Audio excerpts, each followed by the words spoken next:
사도신경으로 신앙 고백하심으로 4월 24일 금요일 아침 예배를 하나님께 드립니다. 나는 전능하신 아버지 하나님, 천지의 창조주를 믿습니다. 나는 그의 유일하신 아들, 우리 주 예수 그리스도를 믿습니다. 그는 성령으로 잉태되어 동정녀 마리아에게서 나으시고 본디오 빌라도에게 고난을 받아 십자가에 못 박혀 죽으시고 장사된 지 사흘 만에 죽은 자 가운데서 다시 살아나셨으며 하늘에 오르시어 전능하신 아버지 하나님 우편에 앉아 계시다가 거기로부터 살아있는 자와 죽은 자를 심판하러 오십니다. 나는 성령을 믿으며 거룩한 공교회와 성도의 교제와 죄를 용서받는 것과 몸의 부활과 영생을 믿습니다. 아멘. 찬송가 218장 내 맘과 정성을 다하여 함께 찬송합니다.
오늘 우리에게 주시는 말씀은 신약성경 마태복음 5장 17절에서 20절까지 말씀입니다. 신약성경 마태복음 5장 17절에서 20절 봉독할 때 살아계신 주님의 음성을 들을 수 있기 바랍니다. 지금 봉독합니다. 내가 율법이나 선자를 폐하러 온 줄로 생각하지 말라. 폐하러 온 것이 아니요 완전하게 하려 함이라. 진실로 너희에게 이르노니 천지가 없어지기 전에는 율법의 1.1획도 결코 없어지지 아니하고 다 이루리라. 그러므로 누구든지 이 계명 중에 지극히 작은 것 하나도 버리고 또 그같이 사람을 가르치는 자는 천국에서 지극히 작다 일컬음을 받을 것이요 누구든지 이를 행하며 가르치는 자는 천국에서 크다 일컬음을 받으리라. 내가 너희에게 이르노니 너희의 의가 서기관과 바리새인보다 더 낫지 못하면 결코 천국에 들어가지 못하리라. 아멘. 봉독한 말씀으로 다른 눈으로 보다, 이런 제목으로 말씀의 은혜를 나눕니다. 다른 눈으로 보다. 오늘 우리는 마태복음의 말씀을 통해 우리가 세상을 바라보는 눈이 어떻게 바뀌어야 하는지를 묵상하고자 합니다. 최근 우리는 지구촌 곳곳에서 들려오는 전쟁과 재난과 고통의 소식을 듣습니다. 누군가는 그 이유를 따지며 심판을 말하기도 하지만 주님의 마음은 다른 곳에 있습니다. 압도적인 고통 앞에 설 때 인류를 갈라놓았던 인종, 종교, 국가는 힘을 잃습니다. 타인의 고통이 내일의 나의 고통이 될 수 있다는 사실을 깨달을 때 우리는 비로소 겸손과 인류애를 배우게 되는 겁니다. 유대교는 북돋는 식사라는 아름다운 전통이 있습니다. 상실의 아픔을 겪는 유족을 위해 이웃들이 식탁을 차려주는 것입니다. 그들이 먹는 것은 단지 빵과 커피가 아닙니다. 그 식탁으로 인해 당신은 혼자가 아닙니다라는 용기와 사랑을 주는 것입니다. 오늘 이 시간 우리가 역시 주님이 차려주신 말씀의 식탁에서 새로운 삶의 용기를 얻기를 소망합니다. 오늘 본문에서 예수님은 단호하게 말씀하십니다. 내가 율법이나 선지자들의 말을 폐하러 온 줄로 생각하지 말라. 폐하러 온 것이 아니라 완성하러 왔다. 17절에 말씀합니다. 당시 종교 지도자들은 율법을 사람을 가두는 울타리로 만들었습니다. 누가 죄인인지, 누가 부정한지를 가려내고 정죄하는 도구로 율법을 사용했습니다. 문자에 갇힌 율법은 사람의 숨통을 조였습니다. 하지만 예수님이 말씀하시는 율법의 완성은 다릅니다. 율법의 본래 목적은 사람을 살리고 자유롭게 하며 더불어 살게 하는 데 있습니다. 예수님은 문자의 이면에 숨겨진 하나님의 심장 소리를 들으셨습니다.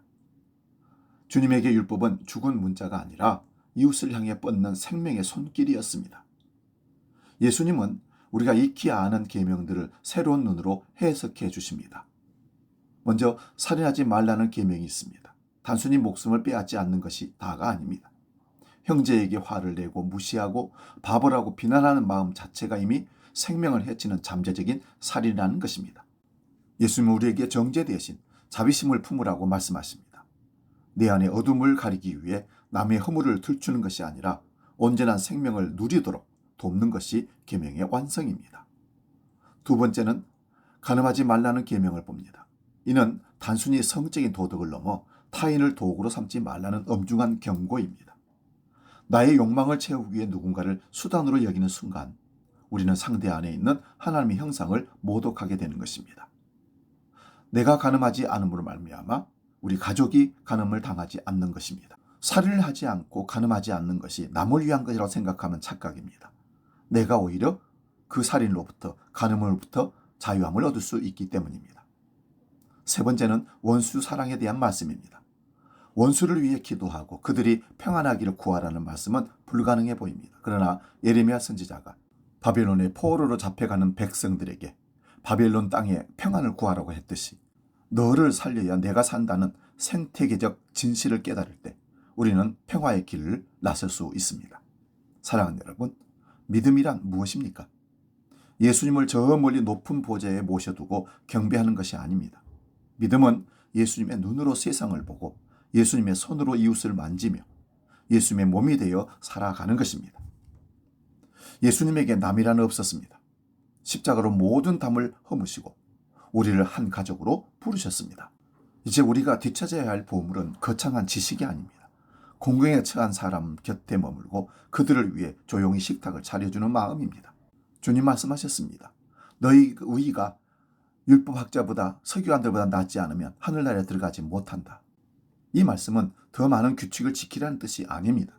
문자를 넘어선 사랑, 형식을 넘어선 생명의 실천을 보여주라는 주님의 간절한 부탁입니다. 이제 세상으로 나아갑시다. 여러분이 차리는 따뜻한 식탁과 건네는 말 한마디의 진실한 위로가 누군가를 살리는 율법의 완성이 될 것입니다. 생명과 평화의 일꾼으로 살아가는 저와 여러분의 삶이 되시기를 주의 이름으로 축원드립니다.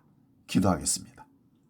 살아계신 아버지 하나님, 문자에 갇힌 정죄의 눈을 버리고 이웃의 아픔을 먼저 살피는 예수님의 심장을, 그 눈을 우리 안에 허락하여 주옵소서.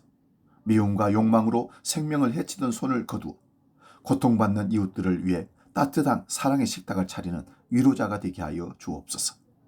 내가 살기 위해 남을 살려야 한다는 생명의 진리를 깨달아 오늘 하루도 세상 속에서 화평을 심는 율법의 완성자로 이 땅을 살게 하여 주시옵소서. 이제 주기도록 기도합니다. 하늘에 계신 우리 아버지, 아버지의 이름을 거룩하게 하시며 아버지의 나라가 오게 하시며 아버지의 뜻이 하늘에서와 같이 땅에서도 이루어지게 하소서. 오늘 우리에게 일용할 양식을 주시고 우리가 우리에게 잘못한 사람을 용서하여 준 것 같이 우리 죄를 용서하여 주시고 우리를 시험에 빠지지 않게 하시고 악에서 구하소서. 나라와 권능과 영광이 영원히 아버지의 것입니다. 아멘.